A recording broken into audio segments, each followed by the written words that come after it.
कुरान का पढ़ना अलग चीज है। अभी रमजान का महीना आ रहा है ना, आप देखिएगा मस्जिदों में तरावियां होंगी। अक्सर मस्जिदों में पूरे महीने तरावी होती हैं और आखिरी रमजान से, रोजे से पहले कुरान मुकम्मल होता है। कुछ मस्जिदों में 10, 15, 20 दिन में कुरान मुकम्मल होता है।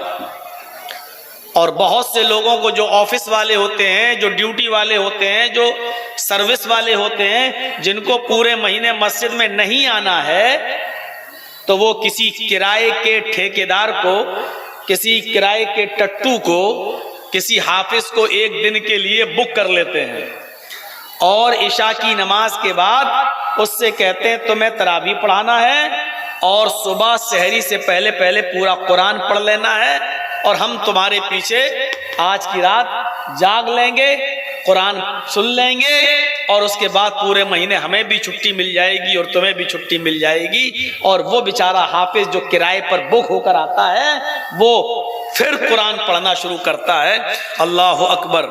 और गैरिल मग़दूबि अलैहिम वलज़ालिन तक गाड़ी सही चलती है, उसके बाद फिर वो अपनी स्पीड जो बढ़ाता है, अलिफ लाम मीम के बाद ज़ालिकल किताबु ला रैब फ़ीहि हुदल लिल-मुत्तक़ीन अल्लज़ीना युमिनूना बिल ग़ैब व युक़ीमूना स-सलाता व मिम्मा रज़क़नाहुम युनफ़िक़ून वल्लज़ीना युमिनूना बिमा उन्ज़िला इलैका व मा उन्ज़िला मिन क़ब्लिक। आपको बस आखिरी वाला जुमला समझ में आएगा, या अलमून तालमून, और उसके अलावा कुछ समझ में नहीं आएगा। ना कुछ दे दे, बहुत बहुत शुक्रिया। अल्हम्दुलिल्लाह नहमदुहु व नस्तईनुहु व नस्तगफिरुह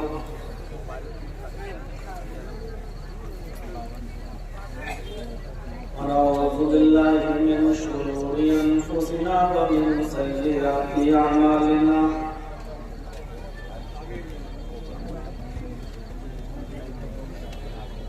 मन यहदिहिल्लाहु फला मुज़िल्ल लहु व मन युज़लिल्हु फला हादिय लहु।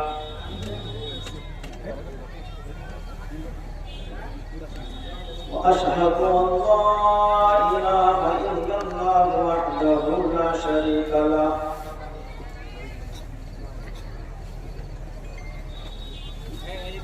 व अशहदु अन्न मुहम्मदन अब्दुहु व रसूलुहु। अम्मा बअद फ़इन्न खैरल हदीस किताबुल्लाह व खैरल हदी हदी मुहम्मदिन सल्लल्लाहु अलैहि वसल्लम व शर्रुल उमूरि मुहदसातुहा व कुल्लु मुहदसतिन बिदअह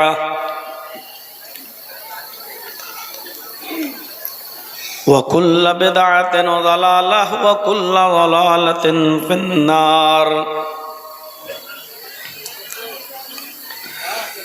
अऊज़ु बिल्लाहि मिनश शैतानिर रजीम।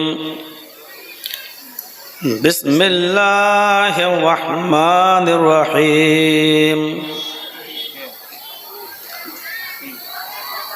उतलु मा ऊहिया इलैका मिनल किताब व अक़िमिस सलाह इन्नस सलाता तन्हा अनिल फ़हशाइ वल मुनकर व लज़िक्रुल्लाहि अकबर वल्लाहु यअलमु मा तस्नऊन। रब्बि इश्रह ली सदरी व यस्सिर ली अमरी वहलुल उक़दतम मिन लिसानी यफ़क़हू क़ौली।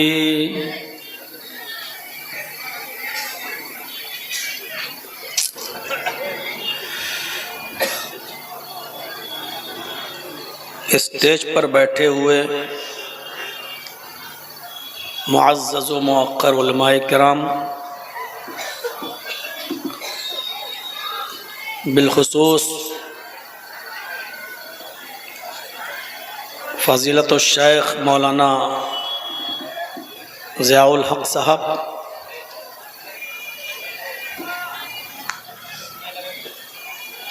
डॉक्टर जाबिर हुसैन साहब, मदरसे की कमेटी के प्रेसिडेंट मदरसे के नाजिम और मंजला डी और उसके इर्दो गिर्द से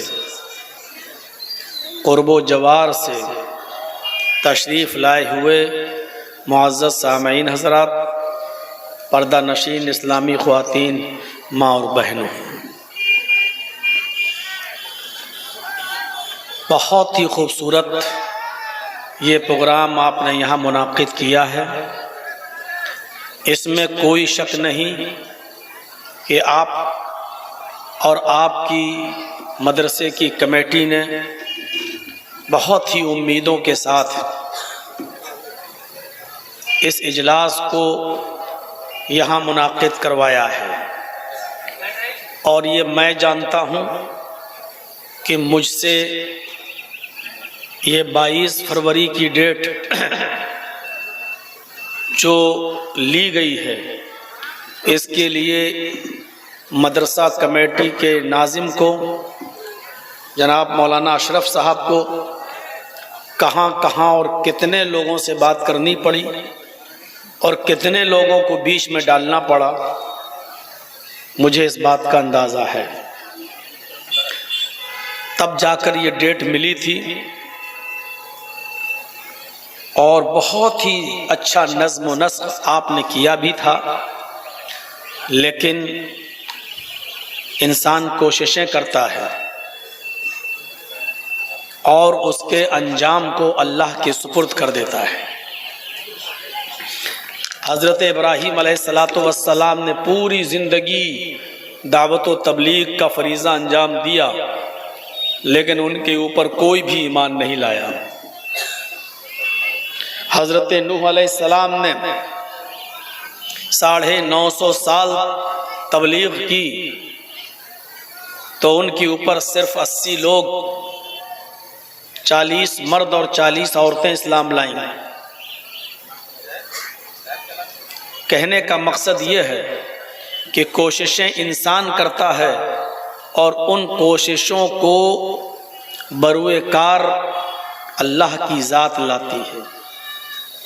यकीनन आपने मेहनत की और आप उसके मुबारकबादी के मुस्तहिक भी हैं, लेकिन अल्लाह रब्बुल आलमीन को कुछ और मंजूर था और हल्की फुल्की बारिश और उसके क़तरात आए। बहुत से लोग चले भी गए और जलसा जिस तरीक़े पर होना चाहिए था, बहरहाल उस तरीक़े से नहीं हो सका। फिर भी आप बैठे हैं यहाँ और पंडाल में जहाँ तक मेरी नज़र जा रही है, आपकी अच्छी खासी तादाद अभी भी बैठी हुई है। आम तौर पर मैं जलसों में अब यूट्यूबर चैनल्स को मैं मना कर रखा हूँ और किसी भी किस्म की कोई परमिशन अब मैं किसी जलसे में उनको नहीं देता हूँ, लेकिन आज मैंने परमिशन दे दी है। ठीक है, कर लो रिकॉर्ड, बना लो वीडियो, लेकिन इसका ये मतलब नहीं कि आज हमारी इस परमिशन को आप डेली की परमिशन पर महमूल कर लें।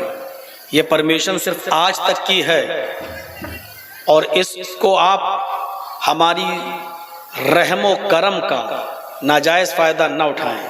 ये ना सोचें कि अब कल भी जहाँ प्रोग्राम है उधर भी पहुँच जाएंगे, परसों जहाँ प्रोग्राम है उधर भी चले जाएंगे, मौलाना को रहम आ जाएगा। मैं भी किसी माँ का बेटा हूँ, मैं भी किसी बाप का बेटा हूँ। हमारे जेल में जाने के बाद बहुत रोई है माँ, बहुत रोए हैं बाप, और वो सिर्फ आप लोगों की हरकत की वजह से। इसलिए मैं किसी भी कीमत पर परमिशन नहीं दूंगा। आज बारिश हो गई है, जो सोच कर मैं आया था, जिस टॉपिक को मैं जो उठाना था वो मैंने छोड़ दिया है। अब दूसरा कोई टॉपिक, इस्लाही टॉपिक आपके सामने रख रहा हूँ, इसलिए इस टॉपिक के अंदर मुझे कोई ख़तरा नहीं है, आप उसके थंबल को बिगाड़ नहीं सकते हो, इसलिए मैंने परमिशन दे दी। लेकिन आज के बाद आप हर जगह इसको परमिशन न समझें। मेरे भाइयों, डॉक्टर जाबिर साहब ने अभी आपके सामने खिताब किया और वक्त की नज़ाकत को देखते हुए मुख्तसर अंदाज में मगर जामे बातें आपके सामने की। और उन्होंने सूरह अहज़ाब की आयत नंबर 35 से 10 औसाफ बताए हैं। ये मुसलमानों मोमिनों के अंदर ये वस्फ़ या औसाफ पाए जाने चाहिए, और उन औसाफ को जिनके अंदर वो 10 सिफतें पाई जाएंगी, अल्लाह रब्बुल आलमीन ने उनको मग़फ़िरत की खुशखबरी सुनाई है कि इनकी मग़फ़िरत है। मैंने जो आयत करीमा आपके सामने तिलावत की है, उस आयत करीमा के अंदर अल्लाह तबारक व तआला ने 2-3 चीज़ों की तरफ इशारा किया है, वो भी हमारे लिए निहायत ही ज़रूरी है। पहली चीज़ बताई है तिलावत कुरान पाक, दूसरी चीज़ बताई है इकामत सलात, और तीसरी चीज़ बताई है ज़िक्र इलाही। आज मैं आपको थोड़ा सा इस चीज़ से जोड़ने की कोशिश करूंगा कि अल्लाह रब्बुल आलमीन ने इस आयत के अंदर तिलावत कुरान का जो हुक्म दिया है उसका मकसद क्या है, इकामत सलात का जो हुक्म दिया है उसका माना क्या है, और ज़िक्र इलाही से क्या मतलब है। उतलु मा ऊहिया इलैका मिनल किताब। पहले इसके तर्जमे पर गौर कीजिए। आए मोहम्मद सल्लल्लाहु अलैहि वसल्लम, आप तिलावत कीजिए उस किताब की जो आपकी तरफ वही की गई, जो आपकी तरफ नाजिल की गई, यानी कुरान की। जहन बनाइएगा, अल्लाह ने कुरान पढ़ने का हुक्म नहीं दिया बल्कि तिलावत का हुक्म दिया है।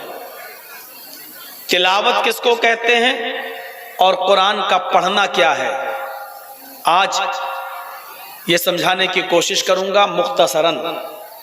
फिर दूसरी जगह अल्लाह ने कहा, दूसरा टुकड़ा, व अक़िमिस सला, नमाज कायम करो। यहां भी अल्लाह ने ये नहीं कहा कि नमाज पढ़ो, अल्लाह ने कहा नमाज कायम करो। नमाज का पढ़ना क्या होता है और नमाज का कायम करना क्या है, आज मुख्तसरन इख्तिसार के साथ मैं इसको भी बताने की कोशिश करूंगा। हम नमाज पढ़ते हैं या कायम करते हैं, हम कुरान पढ़ते हैं या तिलावत करते हैं। और तीसरी चीज अल्लाह ने फरमाई, वाला ज़िक्रुल्लाहि अकबर, अल्लाह का जिक्र बड़ी बुलंद चीज है, बहुत बड़ी चीज है। यानी उठते बैठते चलते फिरते खाते पीते अल्लाह का जिक्र करते रहो। जिक्र इलाही क्या है, वाला ज़िक्रुल्लाहि अकबर, अल्लाह का जिक्र बहुत बड़ी चीज है। वल्लाहु यअलमु मा तस्नऊन, और दुनिया में जो तुम करते हो अल्लाह उनको जानता है। जो कुछ भी तुम करते हो, अच्छा बुरा, जो कुछ भी तुम दुनिया में कर रहे हो, अल्लाह पत्थर की कोई मूर्ति नहीं है कि उसको लात मारो तो गिर जाए, हथौड़ा मारो तो टूट जाए, कुछ भी करते रहो तो फर्क नहीं पड़े, हैं? वो आपको जवाब न दे तो अल्लाह को पत्थर की मूर्ति की तरह मत समझ लेना। वल्लाहु यअलमु मा तस्नऊन, तुम जो कुछ भी इस धरती पर करते हो अल्लाह उससे वाकिफ है, अल्लाह उससे बाखबर है। 3 चीज ये है कुरान का पढ़ना, और अल्लाह ने पढ़ने का हुक्म नहीं दिया है। एक नया मकान बनाया, कुछ लोगों को बुला लिया, साहब हमने नया मकान बनाया है, ये नई दुकान खोली है, एक पारा तुम पढ़ दो, एक पारा तुम पढ़ दो, एक पारा तुम पढ़ दो, एक पारा तुम पढ़ दो। सबके हाथ में एक एक पारा पकड़ा दिया और सबने 30 पारे पढ़ दिए, हो गई घर में बरकत। अब जिंदगी भर उसमें शैतान नहीं आएगा, चाहे उसमें कितना भी टीवी चलाओ और तुम्हारी बीवी चाहे कितना भी ड्रामे और नौटंकी देखती रहे, सास भी कभी बहू थी, अलिफ बाबा 40 चोर, कुछ भी सुनती रहे, अब उसमें शैतान नहीं आएगा, क्योंकि आपने किराए के ठेकेदारों को बुलाकर एक दिन कुरान पढ़वा लिया है। यह है कुरान पढ़ना। कोई आदमी मर गया, उसके मरने के बाद चंद लोगों को बिठा के एक एक पारा पकड़वा दो और पूरा कुरान जब हो जाए तो बख्श दो मरने वाले को। अब मरने वाला सीधा जन्नत में चला जाएगा, चाहे उसने दुनिया में जितनी भी शराब पी हो, जुआ खेला हो, चोरी की हो, जिना किया हो, बेईमानी की हो। इन बच्चों पर तो कंट्रोल करो, अब तो ज्यादा भीड़ नहीं रह गई है। इन रजाकार लोगों, इनसे कहो कि ये तो जाए, शोर न करो।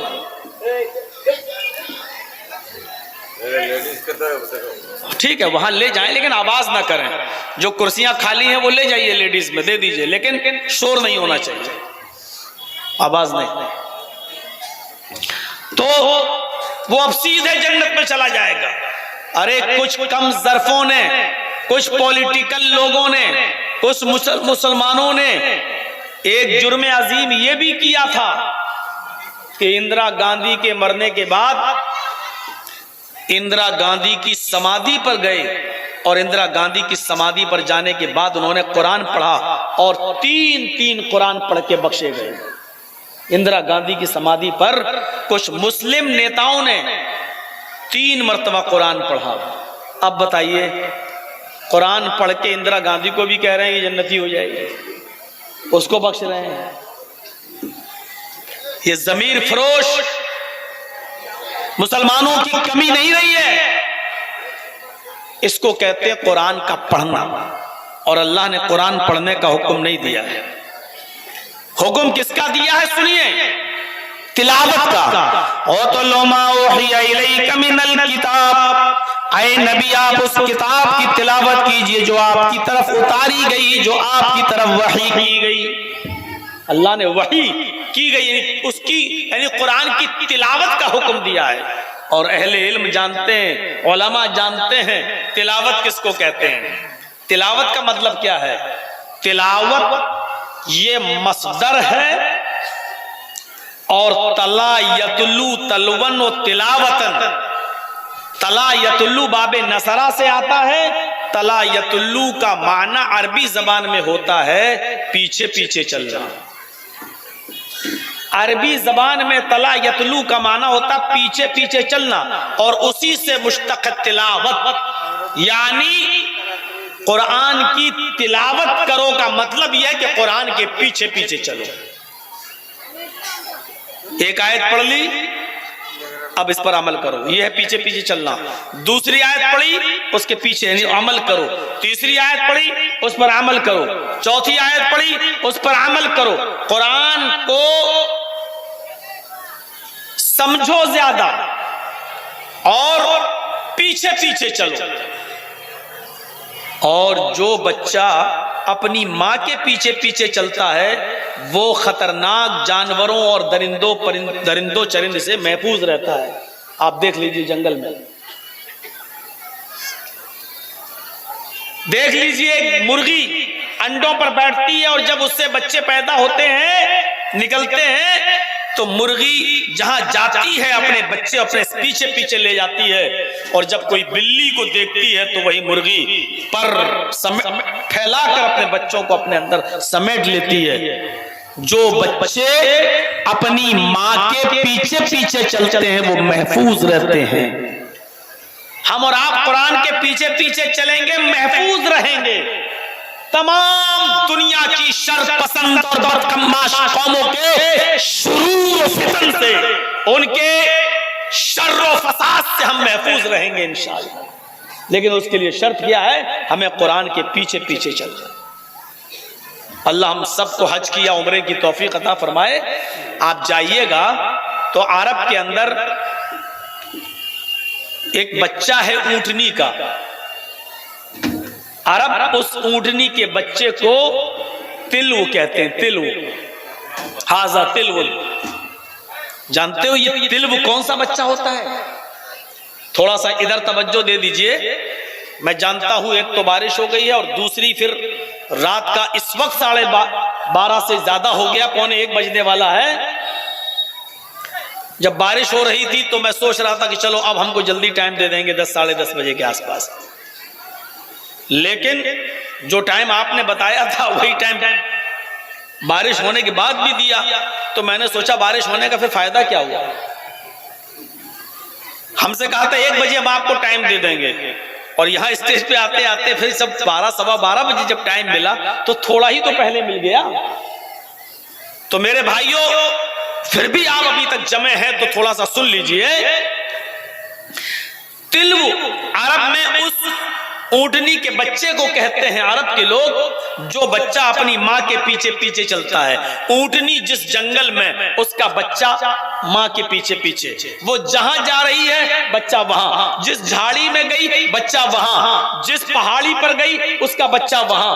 अरब ऊंटनी के इस बच्चे को कहते हैं हाजा तिल्व, ये तिल्व है, यानी अपने माँ के नक्शे कदम पे चलने वाला, अपने माँ के पीछे पीछे चलने वाला। अरब इस बच्चे को क्या कहते हैं? तिल्व, अपने माँ की फर्मा बरदारी करने वाला, अपने माँ के कदम पर चलने वाला, अपने माँ के नक्शे पा पे चलने वाला, अपने माँ के नक्शे कदम पे चलने वाला। उस बच्चे को अरब क्या कहते हैं? तिल्व। उसी तिल्व से बना है तिलावत। जिस तरह ऊंटनी का बच्चा अपनी माँ के पीछे पीछे चलता है और वो खतरनाक जानवर शेर और भेड़िए जैसे खतरनाक जानवरों से महफूज रहता है, उसी तरीके से तुम कुरान की तिलावत करोगे तो दुनिया की सारी कौमों के शर से और उनके फितने से महफूज रहोगे। हम तुम्हारी हिफाजत फरमाएंगे।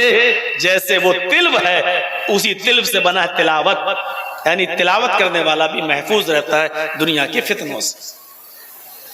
इसका एक मतलब यह हुआ कि आज हम महफूज नहीं हैं, इसका मतलब यह है कि हम तिलावत नहीं करते हैं। मफहूम मुखालिफ निकालना सीखिए। उसूल फिक़ह की किताबों में भरा पड़ा है, उल्टा मफहूम निकालने की कोशिश कीजिए। अल्लाह ने कहा तिलावत करो। ऊंटनी का बच्चा अपनी माँ के पीछे पीछे चलता है तो खतरनाक जानवरों से महफूज रहता है। हम तिलावत करेंगे तो महफूज रहेंगे। आज हम महफूज नहीं हैं, इसका मतलब यह है कि हम तिलावत नहीं करते। क्या करते हैं? पढ़ते हैं। बैठ गए, ओ मैंने कुरान पढ़ा रमजान में, कितना? अरे मैंने 10 कुरान पढ़े, 5 हो गए। अरे आज मेरी बेटी का 5वां कुरान चल रहा है, 6ठा चल रहा है, 8वां चल रहा है। हम एक महीने रमजान में 4 कुरान पढ़ते हैं, 5 कुरान पढ़ते हैं। अरे मेरे भाई, अल्लाह ने पढ़ने के लिए नहीं कहा है, अल्लाह ने तिलावत के लिए कहा है। तिलावत करो, तिलावत करो। आज देख लीजिए, इमाम साहब जब रमजान के अंदर दुआए कुनूत पढ़ाते हैं ना, तरावी के बाद कुनूत पढ़ते हैं ना, तरावी आप पढ़ते होंगे रमजान में, तो हाथ उठाकर आमीन आमीन कहते हो कि नहीं कहते हो? पीछे इमाम साहब कहते हैं अल्लाहुम्मा हदीनी फी मन हदैत, आप कह रहे हैं आमीन। अल्लाहुम्मा हदीनी फी मन हदैत व आफिनी फी मन आफैत व तवल्लनी फी मन तवल्लैत व क़िनी शर्र मा क़ज़ैत। आप सब में आमीन आमीन कहते हो कि नहीं कहते हो? पूरी दुआ में आप आमीन कहते हो। इस पूरी दुआ में ऐसी चीजें भी मौजूद है जहां आमीन नहीं कहनी चाहिए, लेकिन आप उस पर भी आमीन कहते हो, आप उस पर भी आमीन कहते हो। क्यों? इसलिए कि हम अरबी से वाकिफ नहीं है, हम जानते नहीं है कि कहाँ आमीन कहना चाहिए और कहाँ नहीं कहना चाहिए। मेरे भाइयों, यही हाल कुरान के पढ़ने का है। हम पढ़ रहे हैं, हमें मालूम नहीं है कि कुरान कहाँ हमें जाने का हुक्म दे रहा है, कहाँ जाने से रोक रहा है, हमें पता नहीं है, इसलिए हम पढ़ रहे हैं। कुरान ने पढ़ने के लिए नहीं कहा है, कुरान ने तिलावत करने के लिए कहा है।